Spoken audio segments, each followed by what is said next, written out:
Hi, being a scapegoat is a lonely journey, and we are trying to move away from that. Stop being so alone. It's really hard though, because we're so used to surrounding ourselves with people who kind of disappoint us as we pour our entire insides out, and we want to learn how to stop doing that. Hi, my name is Olivia, and I am passionate about helping you understand relational trauma, how to overcome it, and ultimately move on with your life.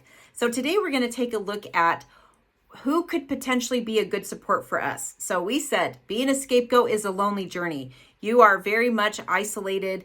You're really the one who gives and gives and gives. There is not a lot of take on your side. We face definite barriers when it comes to trying to just open up and be vulnerable, because we're so used to being the ones who are the listening ears. We're the helper. We don't really know how to talk, and we don't really know how to get help. That all is brand new.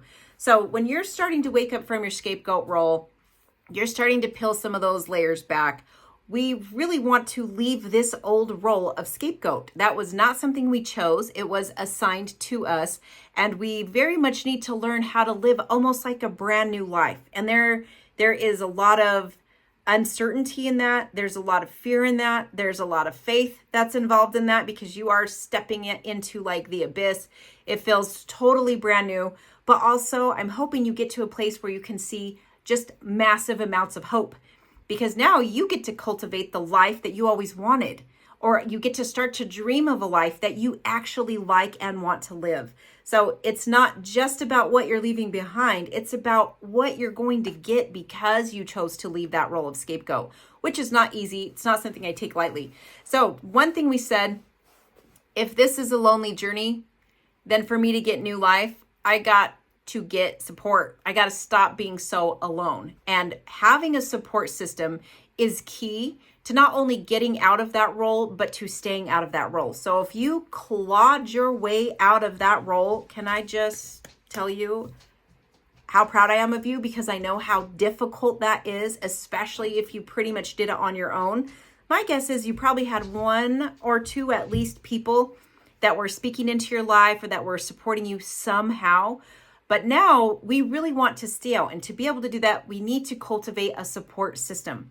So the first thing with a support system, you're going to have varying degrees of support from different people. It's not that we're putting all of our eggs in one person's basket and now we're dependent on that person being our support. We don't want to do that. We want to have lots of baskets where we get to spread our eggs out and learn who we can draw on and contact and talk with and get close with at certain times for certain reasons. So before, in the last video, which I'll link a card to, we talked about what are the traits of a healthy supportive relationship, because being a scapegoat, again, we know how to help. We know how to serve. We're like professional need meters. We're so good at spotting a need and filling in that gap. That gives us a lot of gifts. We're usually pretty competent. It's like nothing for us to do a bunch of stuff because we're so used to being useful. But it's really hard for us to just be vulnerable and share a need, share a struggle. And we're used to chasing rejection. So we tend to find people who are, not really great at being supports to us. And then we kind of chase them. And then we get dismissed and disappointed. And then we give even more for some reason.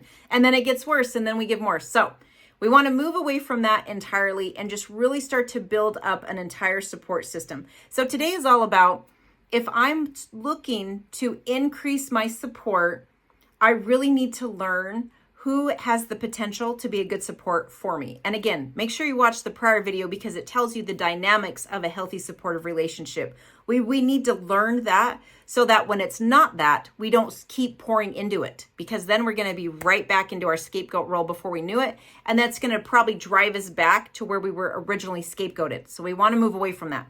Okay, so all of this comes from A Scapegoat No More Forever on page 53.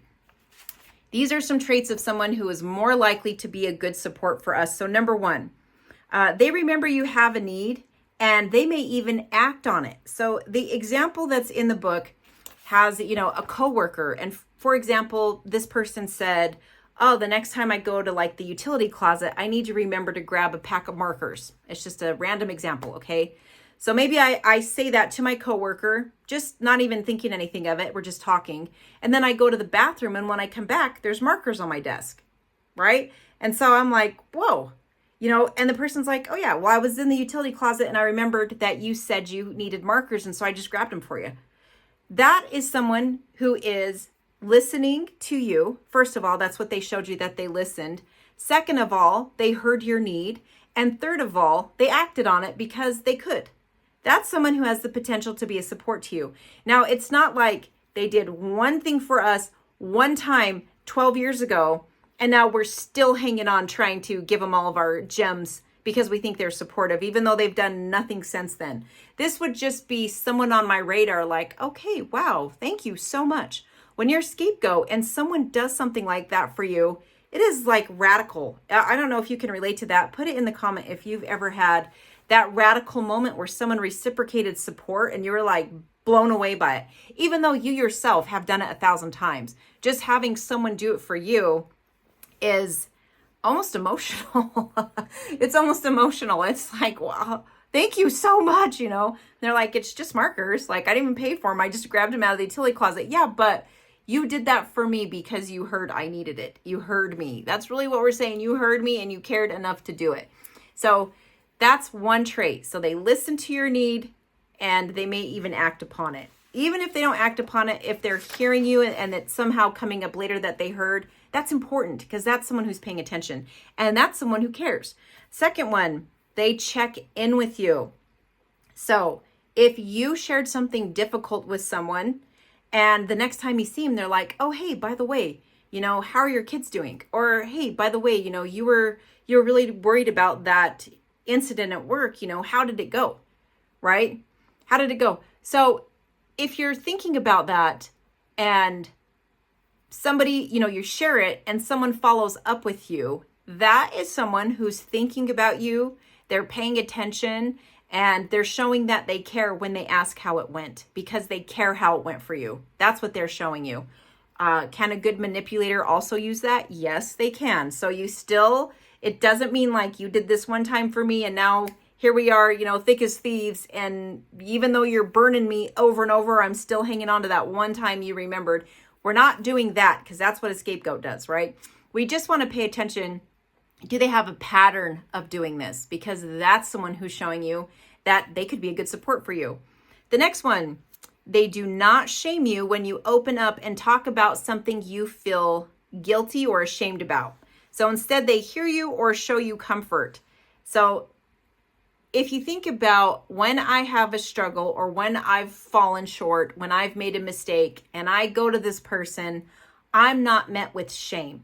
So shame is all about what I did and how embarrassing or humiliating that is, right? So instead of that, they're really being empathetic. They want to hear, they want to comfort, they empathize with you. They don't use what you said to beat you over the head with it. They're just very much like, oh, that's terrible. That sounds so hard. I've been there. I've done the hard things too. I've gone through that hard stuff too. And it's so painful. So they may offer a word of encouragement, but for the most part, they're really just listening and trying to feel what you're feeling as you're sharing it with them. And they may give you advice, loving advice, right? It's with love and you can receive that. So paying attention, they don't shame you when you open up about something, or they don't later on throw it in your face or try to use it against you in some form or fashion.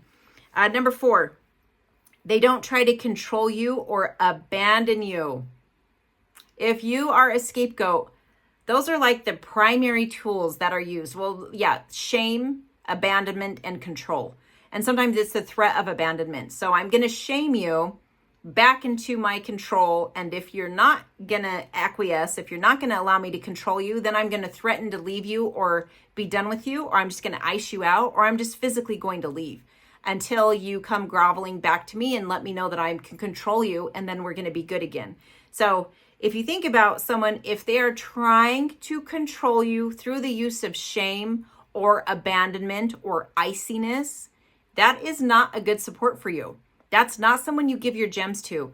Do they have to leave your life? Maybe, but maybe not. Maybe it could just be you keep them further from you. You're not giving them your gems, right? You're just mindful like, okay, like we can talk about certain things, we can hang out in certain aspects, but like my most precious stuff, no, I don't give those to you because you're going to try to use it against me and eventually you're going to try to control me. So if they try to control anything, the way you dress, the way you talk, what you read, who you talk to, where you go, the way you act, I think I already said the way you talk, anything. If they try to control anything in your life, right? Because these videos are for adults. You are an adult. No one should be controlling you, period.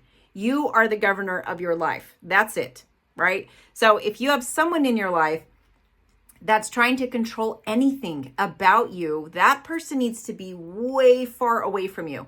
It doesn't make them a bad person, and it doesn't make them, someone who you could never talk to again. But really, even early on in your healing journey, you really need to keep that person far from you. Now, giving you advice is not the same as controlling you. And for me, you'll know the difference because the controlling aspect, if you're afraid that they're going to leave you or stop talking to you or run your name into the ground or turn on you because you don't do what they said, that is control. Someone giving you loving advice is like, take it or leave it, but this is what I see, this is what I do. But at the end of the day, it's your life. You have to make that decision for yourself. That's loving advice. Can you see the difference? Control comes with an obligation and a threat, and you'll know because you're afraid not to take their advice. You're afraid of like what's going to come. How are they going to retaliate if you don't do what they've said? You don't want them to find out that you didn't do what they said. That's someone who's trying to control you. Where loving advice, you're like, yeah, I don't know. I'll think about it. I'll have to see. I'll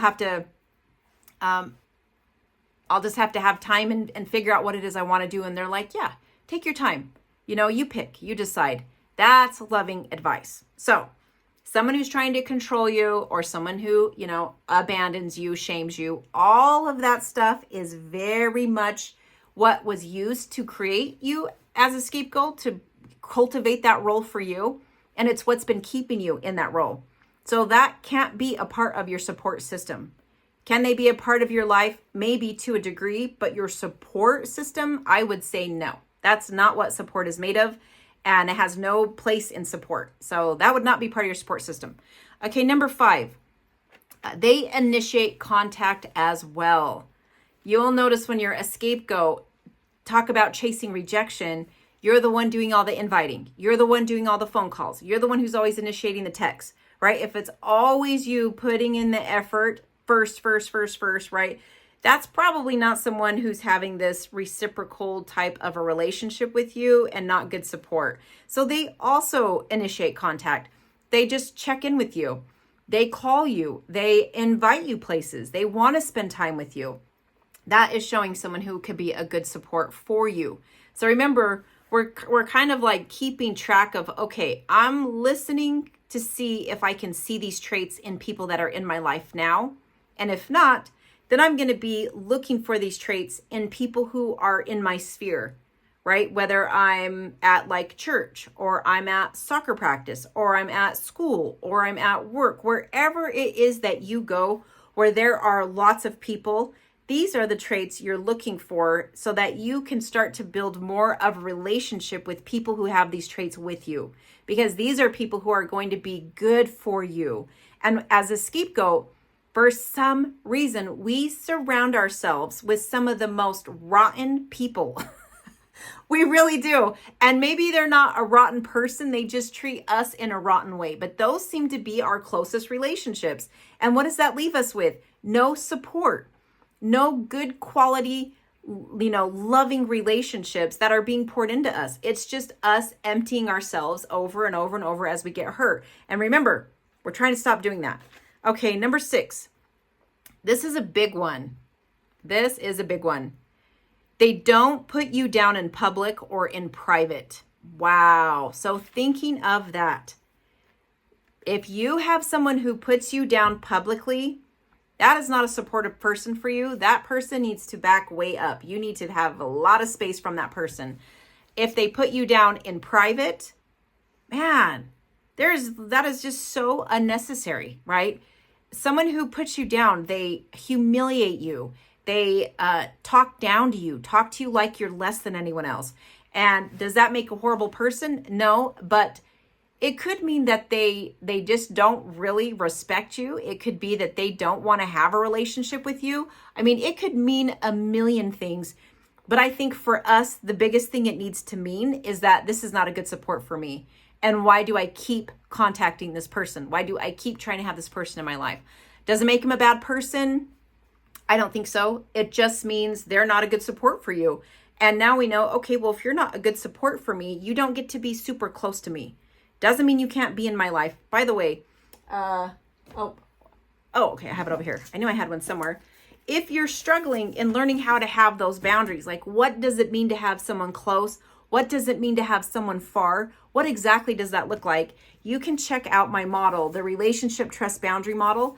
This model teaches you very simply, like you could teach a child how to do this, how to have boundaries in your relationship based off those that you can trust. And it teaches you what it means to trust someone, how to get closer to someone, how to back up from someone. So this is a great thing to learn, especially if you've been scapegoated, because what we've learned is those who give us, treat us the worst get to be closest to us. And that is so backwards. So this is why when we're trying to leave that role, we have to learn things like, what does a supportive relationship even look like? I don't have a clue.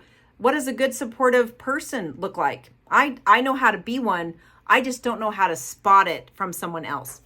So anytime that we get caught up in that people pleasing, acceptance seeking, all the things that go with that, oftentimes it's because we're still surrounding ourselves with not good support. And I'm hoping that this encourages you to really start to dream of a life, really take inventory of those who are closest with you, learn maybe what you don't know so that you can get better at your relational boundaries, and also really start to get closer to the people that are showing you that they could be a good support for you, so you could get that support for yourself and just keep on your journey and not go back to being a scapegoat.